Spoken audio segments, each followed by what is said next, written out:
Hello, good morning. I hope that you're all well and that you've had a good week. This last week, it's gone so quickly. Can you believe that Christmas is only a few days away? The older you get, the faster your life goes, that's for sure. We went out last night for another Christmas party, and oh my God, I've been eating so much lately. After Christmas, it's diet time. Today is the shortest day of the year, and it's a very dark day. There's a storm outside. The sea from this window, the waves are just rolling in. I've got to go out in that weather later to walk the boys, but hey ho. This week, yesterday in fact, we had a new release of this red marking sampler. It was stitched by Dorothy Bryant when she was age 9, not 91, that's age 9. And she stitched it at Old Palace School in Croydon in the year 1892. And the motto that she stitched on the sampler was Noblesse Oblige. The school that she attended has a very interesting history, and I'll tell you a little bit about that at the moment, in a moment. My time with this sampler has been a wonderful time. I really enjoyed reproducing her. I love stitching her, and when I hung her in my red room, I had this wonderful feeling of pleasure from seeing her there. Her story is wonderful. I really enjoyed researching her and her school. Now, Old Palace School in Croydon can boast a classroom that was Queen Elizabeth I's bedroom. The palace was originally a summer palace for the Archbishops of Canterbury. And I love history, and one of my favourite periods of history are the Tudor times, and Catherine of Aragon lived at this palace after the death of her first husband, Arthur Tudor, Prince of Wales. When she stayed at Croydon, it must have been a very anxious time for her. She'd been brought up as the future Queen of England, yet with the death of Arthur, this destiny had been stolen from her.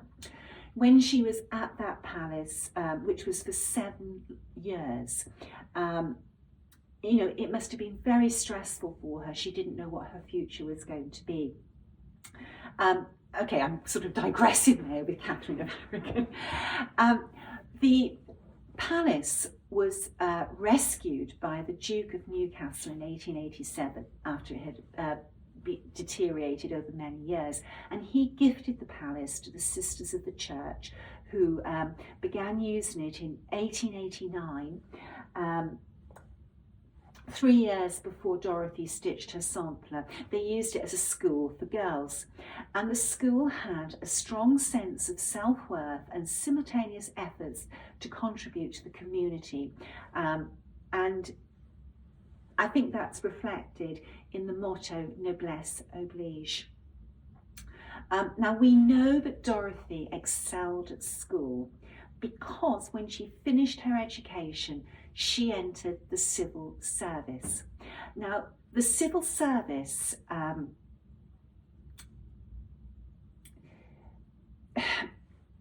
just trying to think, because I don't know if you call if civil servants mean the same thing in other countries, but in this country, a civil servant is an employee who works in central government departments and agencies.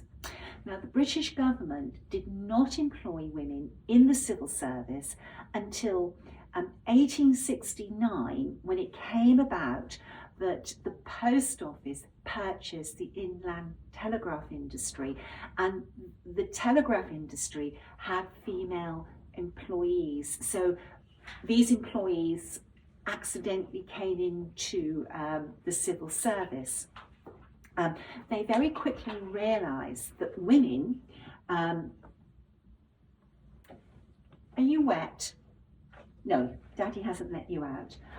They were very capable workers, and so the post office started to employ more females. Now, we know that Dorothy entered the Bank of England, and she probably went into the Bank of England around 1901. Yet in 1914, 13 years later, the Bank of England only employed 64 women. So when Dorothy entered the Bank of England, there would have been far fewer female employees. So she must have had some very good academic qualifications to be employed by them. They were not allowed to get married. If female civil servants got married, they had to leave the civil service, and that didn't change until 1946. And what I found very interesting, that it wasn't until 1973 that females in the Foreign Service were allowed to get married. Do you know, we have come so far through women's rights and equality. We're very lucky to live at the time that we did. Now, Dorothy never married. If she married, she would have had to have left her employment. So she never had a husband or a family. And she died in 1936 of ovarian cancer. Dorothy upheld the motto noblesse oblige. Her life was one of service to the people of England and the country's institutions. So for me, this sampler represents a lot. She's actually got a very prominent place on my red sampler wall. When I finished her and I researched her story, I decided that she needed to be in a very prominent position on that wall, because she has played her part in the fight for women to have equal rights. I just love this sampler so much. Anyway, the sampler is stitched entirely with cross stitch over 2, so you can stitch it on Aida or linen. We chose needle and flax dirty teacup. That's such a lovely colour for red samplers. If you stitch a Bristol sampler, that is a really good match to many original Bristol samplers. Dorothy she's not big at all. She's only 135 stitches by 145. So if you stitched her on 14 count Aida, 28 count linen, she's going to be 9.64 by 10.36. If you stitch her on 18 count Aida, 36 count linen, she'll be 7.5 by 806 inches, and on 46 count linen, she's 5.87 by 6.3 inches. She's not a big sampler at all. She's available as a booklet or as a PDF download. Our suppliers have a good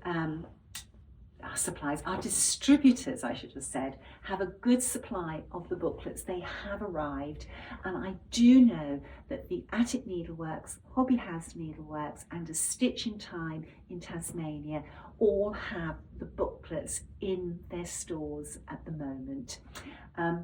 Enjoy her. And when you have a booklet, I actually wrote 4 pages because her story was so interesting.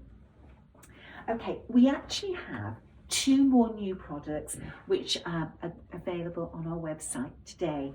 Now, young man, you have to move out of the way. Yes, you do. Come on, out of the way. There's a good one. So, the first product is some new fabric. I get a lot of requests to bring out some new designs in fabric. There's a loyal follower of people who have been using our fabrics for all sorts of projects. So I rather thought it would be nice to have something that had a different coloured background. So I have used Jessie Ormiston to create this fabric. This will be lovely as a lining fabric for a project bag.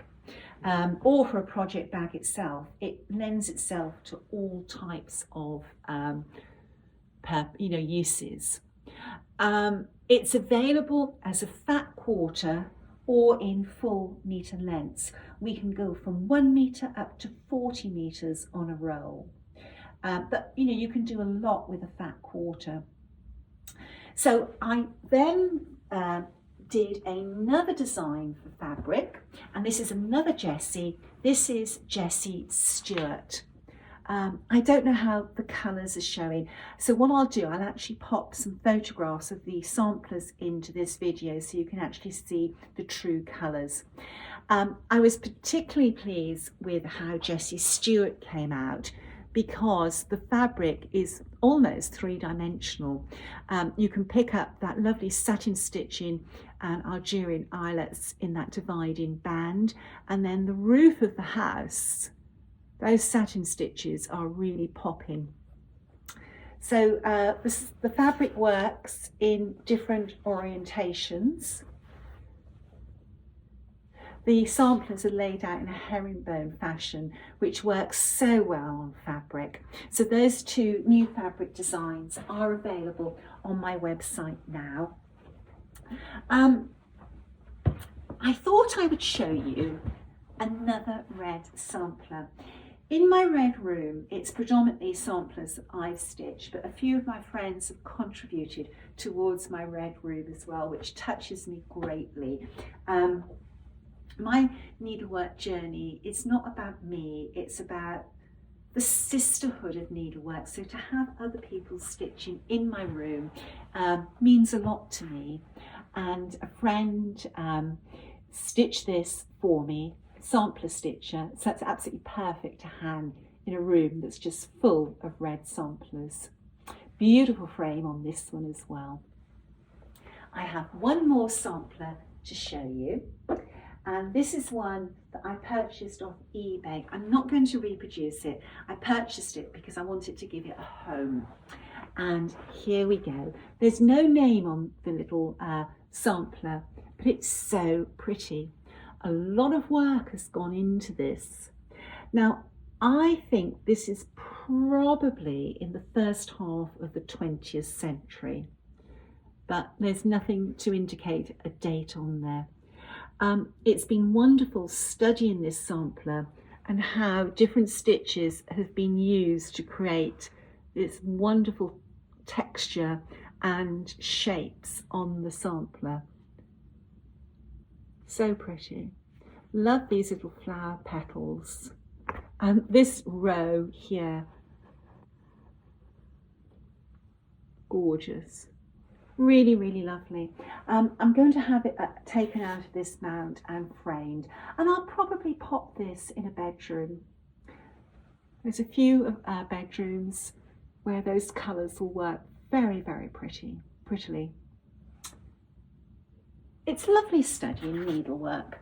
People are so creative, and it's just so nice how she's used all these different stitches. Really, really lovely. You learn a lot from studying other people's work. So those are the samplers. Now, I'm going to, in the next few days, pre-record a video which I will release on December 26th, when we have our anniversary or our birthday celebrations. It's the day that Hats released their first sampler, which was Miss Mary Ann Bourne's. The sampler that we're releasing on the 26th, it's a gorgeous sampler, and the girl actually stitched 3 samplers, and we have all 3 samplers. One sampler we haven't reproduced, but we have reproduced 2 of them, and in the booklet there is a bonus sampler. You've got the main sampler, but there is a bonus sampler inside, but we're only charging the standard price for the booklet. The second sampler is a bonus sampler, and it's a little thank you to everybody for the support of Hands Across the Sea samplers. We wouldn't be here if it wasn't for you. So look out for that video on December the 26th. I did mention this last week, but I'm going to mention it again. Don't forget to send in any hats finishes that you've had since December the 26th, 2023. They need to be with me by Christmas Day, and you will go into the draw for 2 antique samplers, which I will do a couple of days later than normal because we are away. Okay, I think that's everything I wanted to mention in today's video. Enjoy Dorothy. I just think that she is so precious. So precious. All that leaves me to say is have a very Merry Christmas. Bye-bye.